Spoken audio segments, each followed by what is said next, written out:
What is going on, everybody? James Hancock here, and I am recovering from a mild state of shock. And I hope you'll forgive a little hyperbole on my part. I mean, I say a lot of extreme things and say a lot of silly things, but I have a new enemy in this world, and its name is 4DX. Now, I don't know if you've heard of 4DX, but it's essentially a technological import from South Korea that brings moving chairs and like wind in your face and smells into the movie-going experience. And I just saw Roland Emmerich's new film, Independence Day Resurgence, in a screening room that had been upgraded to the 4DX experience. And I'm just going to go on record saying it was the worst movie-going experience I've ever had. And I've had a lot of shitty ones. I mean, I've seen thousands of movies, and this one is the undisputed heavyweight champion of horrible movie-going experiences.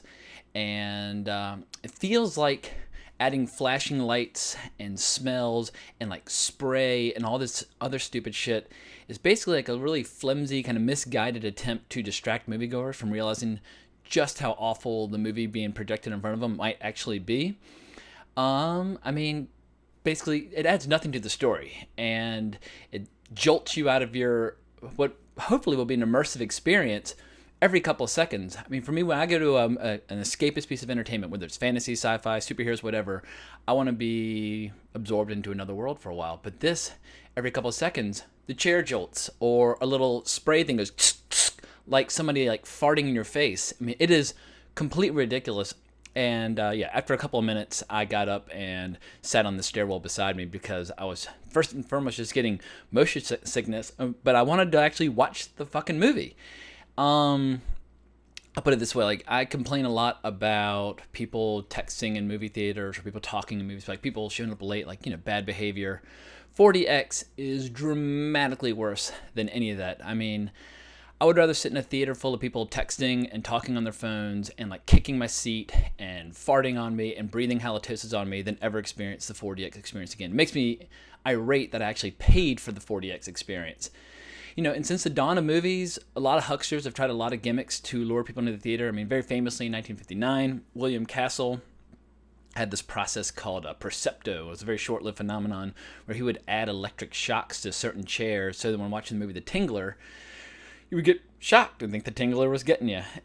But the flip side of these gimmicks are real, actual technological innovations that expand the grammar and language of cinema as we know it, like adding sound to movies or wider aspect ratios or digital effects. I mean, these are all things that have been incorporated by filmmakers in brilliant ways, which essentially just give you more options with which to tell your stories cinematically. Like, thankfully, all those innovations are here to stay. 4DX, on the other hand, is an extremely limited bag of tricks that is the definition of a gimmick, and it basically attempts to turn roller coaster movies into actual roller coasters, and pretty shitty ones at that. If I want to ride a roller coaster, I will go ride a roller coaster. If I go see a movie, through sight and sound, those are the only two senses I need. I want to be immersed in great stories. But anyway, if 4DX becomes the new norm, I'm saying it now, I will officially retire from going to the movie theater. I thought it might be due to like bad moviegoers that might keep me at home more except for like major new releases. But 4DX is an abomination to be resisted.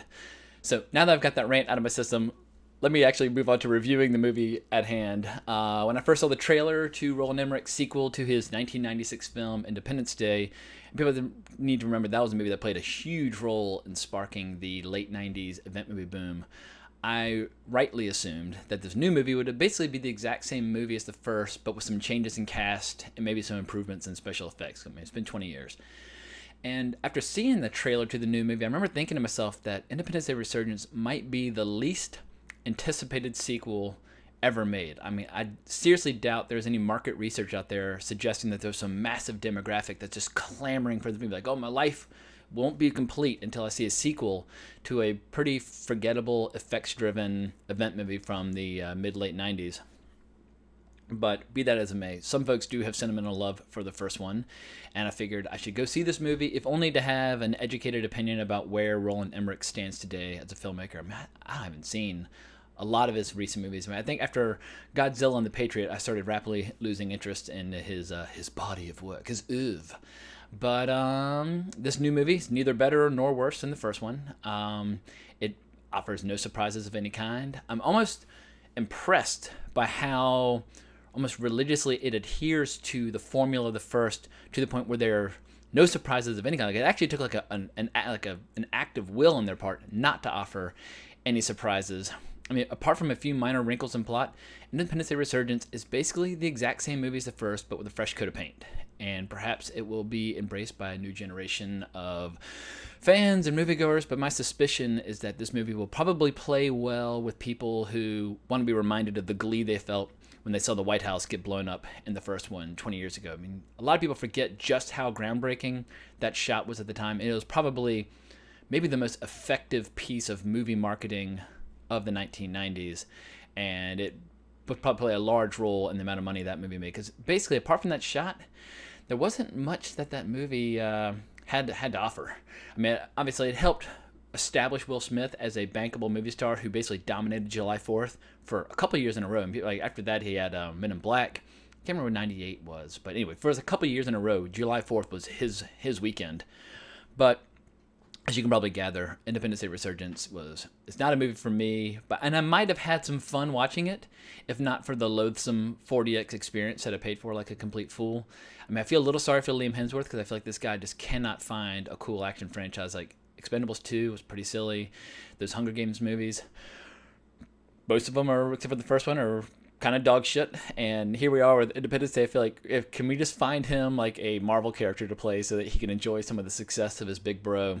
But anyway, the good news is I hope that in the future, no matter what terrible movie I might be watching, no matter what horrible, selfish behavior might be demonstrated by my fellow moviegoers, there's no way any movie-going experience will ever be as bad, again, as the one that I had today. So onwards and upwards. I guess that's a positive spin on an otherwise incredibly shitty movie-going experience. So anyway, if you like this review, please remember to subscribe to my channel and hit like and all that good stuff. And if you want to talk more, give me a shout on Twitter @Colbrax.